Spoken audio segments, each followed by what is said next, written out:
World leaders are warning of unprecedented chaos following Israel's strikes on Iran and Trump's support for operations. Fears are increasing that, in fact, in the form of international leaders, including Keir Starmer and Emmanuel Macron, warning the United States and Trump against being drawn into a full-scale conflict. Because the unfolding of war can destabilize both the Middle East and the global order in general. If the United States gets involved in the war, the entire geopolitical map will change, from Paris to Moscow, from Washington to Beijing, said former State Department advisor Vala Nasr. Meanwhile, Germany, France and the United Kingdom have said they are ready to move immediate talks with Iran, German Foreign Minister Johann Wadeful said today. He is on a visit to the Middle East and said that he is trying to contribute to the de-escalation of the conflict between Iran and Israel and noted that Tehran has not previously taken the opportunity to enter into constructive negotiations.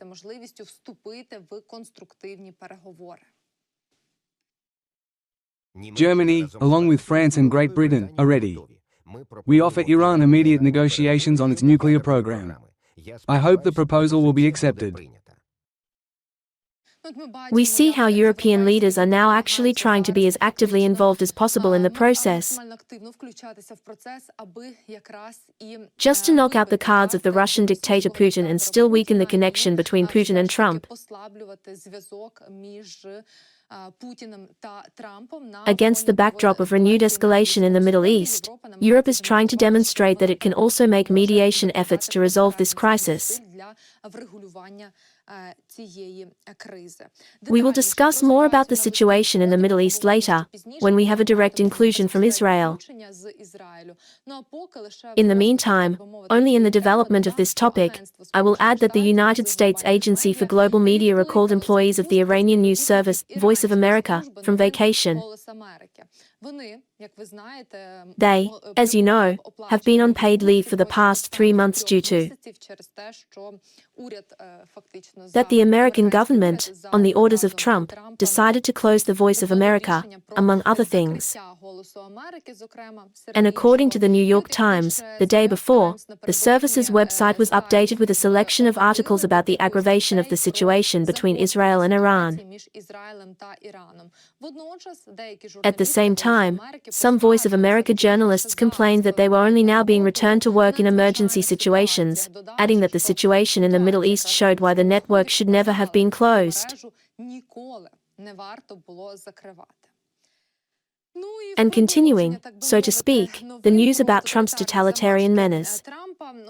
In Washington the day before, a military parade dedicated to the 250th anniversary of the U.S. Army and the birthday of Trump himself came. It was attended by 84 units of military equipment, including 28 Abrams tanks, 6,700 soldiers, and paratroopers. For American taxpayers, the Trump's birthday parade cost $45 million. While, as you know, again the American government, at the behest of Trump, is trying to cut government spending wherever possible. It was the first military parade in the United States in 30 years. In general, fewer spectators gathered for the event than the previously expected 200,000. According to the Associated Press, about 60% of Americans consider the parade to be an unjustified use of public funds. Against the backdrop of the parade, protests called "No Kings" came to a number of places in the United States. In particular, in New York, about 50,000 people took part in the demonstrations. But the Washington Post came out with an editorial on the topic that it was not just a parade. This week, according to an editorial opinion from the Washington Post, Trump has politicized the military. No one needed, according to journalists, Donald Trump's military parade, which allegedly happened to take place on his birthday, to understand that the formidable forces of the United States deserve respect. Showing off a show of strength doesn't make America confident, especially when questions arise about who exactly it aims to honor. If the parade were the only spectacular event that took place between the president and U.S. military personnel during the past week, the nation would have reason to be relieved, writes the Washington Post. Instead, it was a week in which Trump politicized the military, challenging the basic principles of civil-military relations.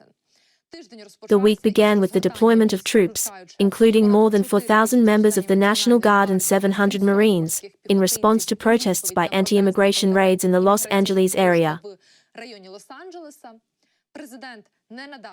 The president did not give them police powers, but his decision to nationalize the California National Guard against the wishes of state officials was an unnecessary escalation, the journalists write, and add that although the protests were accompanied by some violent acts for which there are no excuses, the mess did not go beyond the capabilities of local law enforcement.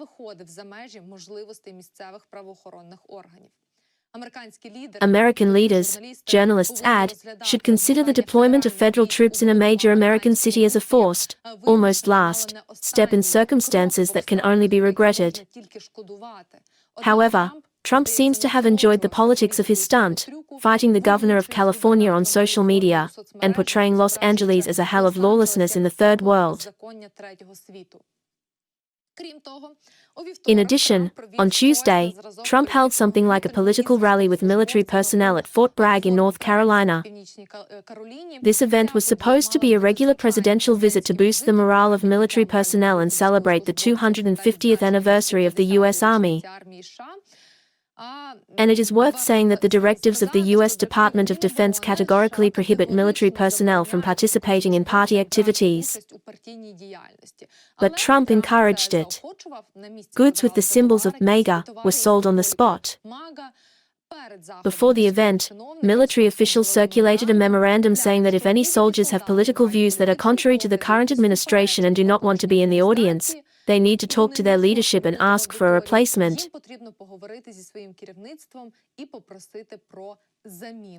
This is actually stated in the booklets that were distributed.